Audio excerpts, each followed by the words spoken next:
More now on the Irish bailout. It is raising questions about which country in the Eurozone could be next, and also whether or not there should be a common currency. Joining us now on the phone to weigh in is Martin Wolf. He is chief economics commentator for the Financial Times. He is with us from London.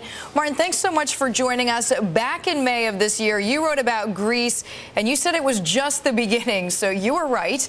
You said the Eurozone would have to create this true fiscal union, strong discipline of funds sufficient. Do you like what you see so far with this new bailout fund of what it seems like undetermined size? Well, they've got themselves into an enormous mess, which is predictable.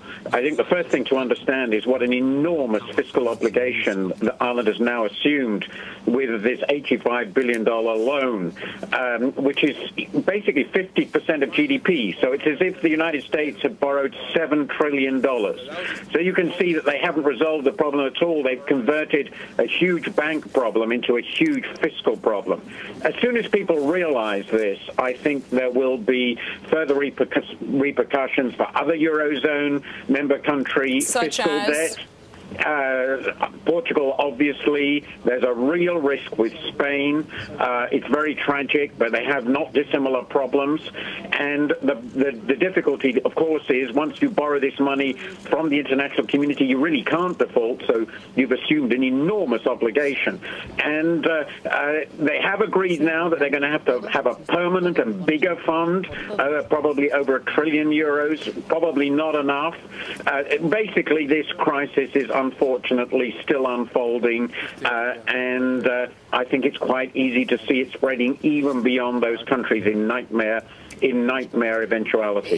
Even to, for example, Italy or Belgium. I'm just throwing some other possibilities out there. If everything goes very badly wrong and we are in the middle of a true panic, which links the huge banking system. Remember, the Eurozone has the biggest banking system in the world. It's bigger than the U.S.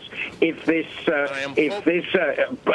doesn't seem to be resolved, yes, in principle, this can stretch to everybody except Germany. I mean, ultimately, if everybody says nobody's as safe as Germany, then you can imagine a flight from risk, very similar to what happened in the worst of the crisis when everyone went into the U.S.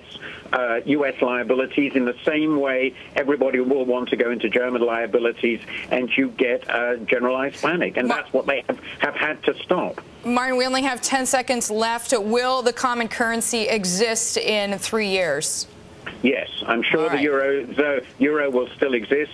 Whether it will retain all its members, I'm not completely sure. We have to leave it there. Martin Wolf, thanks as always.